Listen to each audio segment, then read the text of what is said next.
जय हिंद दोस्तों, आप सभी का स्वागत है आपके अपने YouTube channel Vicky GS research centre में। आज हम चर्चा करने वाले हैं वायुमंडल के बारे में। वायुमंडल के बारे में विशेष तरीके से पढ़ेंगे।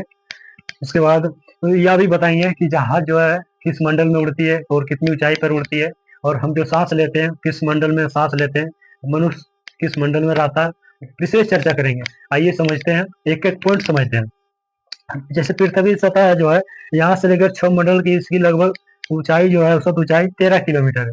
समझे? इसी में जो हम लोग मनुष्य रहते हैं, इसी में हम लोग सांस लेते हैं, इसी में फिर मौसम घटनाएं भी होती है, बर्फबारी, वर्षा, बर्फबारी, तूफान जैसे घटनाएं इसी में होती है 6 मंडल में। समझे? उसके बाद 6 मंडल से समताप मंडल की औसत ऊंचाई की बात किया जाए तो 50 किलोमीटर है।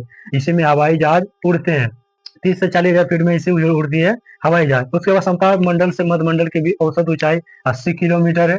उसके बाद मध्य मंडल से आयन मंडल 80 से 500 किलोमीटर, और आयन मंडल से बहिर्मंडल 500 से 1000 किलोमीटर की औसत ऊंचाई है। आइए इसके विशेष चर्चा करते हैं। समझे? वायुमंडल क्या है? पृथ्वी को चारों ओर से घेरे हुए गैसों की एक परत होती है। पृथ्वी को चारों ओर से घेरे हुए गैसों की एक क्या होती है? परत होती है। यह विभिन्न गैसों जैसे oxygen, carbon dioxide, nitrogen, argon, अन्य सभी गैसें जो होती है पृथ्वी को चारों ओर से घेरे हुए रहते हैं, वही क्या? वायुमंडल है। जो ऑक्सीजन है, वायुमंडल में जो ऑक्सीजन पाया जाता है वो 21% पाया जाता है, और कार्बन डाइऑक्साइड 0.03% पाया जाता है, और नाइट्रोजन 78% और आर्गन 0.93% और अन्य सभी गैसें 0.04% पाया जाता है। समझे? उसके बाद वायुमंडल की संरचना के बारे में बात किया जाए तो इस वायुमंडल की संरचना है, या जो है हमारा वायुमंडल 5 परतों में विभाजित है।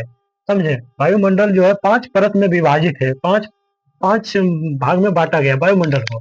समझे? जो पृथ्वी की सतह से आरंभ होती है, पृथ्वी की सतह से आरंभ होती है, मनुष्य पृथ्वी पर ही रहती है। समझे? वहीं से आरंभ होती है वायुमंडल की परतें। पहला है क्षोभ मंडल आता है, उसके बाद और ऊंचाई बढ़ने पर समताप मंडल, उससे और अधिक ऊंचाई बढ़ने पर मध्य मंडल, और उससे और अधिक ऊंचाई बढ़ने पर आयन मंडल, और सबसे अंत में है बहिर्मंडल। समझे? क्षोभ मंडल के बारे में बात किया जाए तो क्षोभ मंडल जो है यह सबसे निचली परत है, वायुमंडल का सबसे निचली परत। क्वेश्चन भी पूछा जाता है ऑब्जेक्टिव कि वायुमंडल का सबसे निचली परत और सबसे ऊपरी परत कौन सी परत है? वो सबसे निचली परत क्षोभ मंडल है। समझे? इसकी औसत ऊंचाई की बात किया जाए तो लगभग 13 किलोमीटर है। पृथ्वी सतह से क्षोभ मंडल के बीच की ऊंचाई 13 किलोमीटर है। समझे? हम इसी मंडल में मौजूद वायु में सांस लेते हैं। मनुष्य किस पृथ्वी पर ही रहता है, और पृथ्वी से क्षोभ मंडल में क्या है? गैस वायु है जो मनुष्य सांस लेती है। समझे? इसी मंडल में मौजूद घटनाएं भी होती है, मौसम घटनाएं होती है, जो वर्षा, बर्फबारी, बादल, तूफान किसमें होती है? वो क्षोभ मंडल में होती है। उसके बाद समताप मंडल की बात किया जाए, क्षोभ मंडल तो हो गया, उसके बाद कौन सा मंडल आता है? समताप मंडल। उसमें जो है क्षोभ मंडल के ऊपर का भाग है, समताप मंडल क्षोभ मंडल के ऊपर का भाग है। औसत ऊंचाई जो है 50 किलोमीटर है। समताप मंडल का औसत ऊंचाई पृथ्वी सतह से समताप मंडल की औसत ऊंचाई 50 किलोमीटर है। इसी में हवाई जहाज उड़ती है, और इसमें ओजोन गैस पाया जाता है। एक क्वेश्चन पूछा गया था एसएससी में, जो ओजोन जो गैस है वो किस में पाया जाता है? तो समताप मंडल में पाया जाता है ओजोन गैस। ठीक है? जो सूर्य के हानिकारक किरणों को अवशोषित करती है। सूर्य के हानिकारक जो किरण जो सूर्य का हानिकारक किरण जो आती है उसी को अवशोषित कर लेती है ओजोन गैस। समझे? उसके बाद आता है समताप मंडल के बाद मध्य मंडल। मध्य मंडल की बात किया जाए तो वायुमंडल की तीसरी परत है। समझे? मध्य मंडल वायुमंडल की तीसरी परत है। इसकी औसत ऊंचाई 80 किलोमीटर। यहाँ उल्काओं के जलने की घटना होती है। किसकी? मध्य मंडल में उल्काओं की जलने की जो अंतरिक्ष से उल्काएं जो आती है उसको मध्य मंडल में जल जलाकर भस्म कर दिया जाता है। मध्य मंडल में ऊंचाई जो है 80 किलोमीटर है। समझे? उसके बाद आयन मंडल। आयन मंडल के बारे में बात किया जाए तो इस परत में आयन मंडल मौजूद होता है, इसीलिए इसका नाम आयन मंडल रखा गया, जो रेडियो संचार में सहायक होते हैं।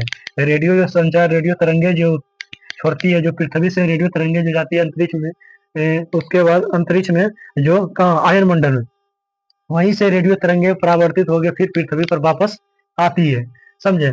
रेडियो संचार कहाँ होती है? तो आयन मंडल में होती है। और इसमें अंतरिक्ष अंतरराष्ट्रीय अंतरिक्ष स्टेशन, इसमें आयन मंडल में अंतरराष्ट्रीय अंतरिक्ष स्टेशन और कई उपग्रह मौजूद होते हैं आयन मंडल में, समझे। उसके बाद लास्ट है बहिर्मंडल। यह सबसे बाहरी परत होती है बहिर्मंडल, जो इसकी औसत ऊंचाई लगभग 500 से 10,000 किलोमीटर है। औसत ऊंचाई 500 से 10,000 किलोमीटर है।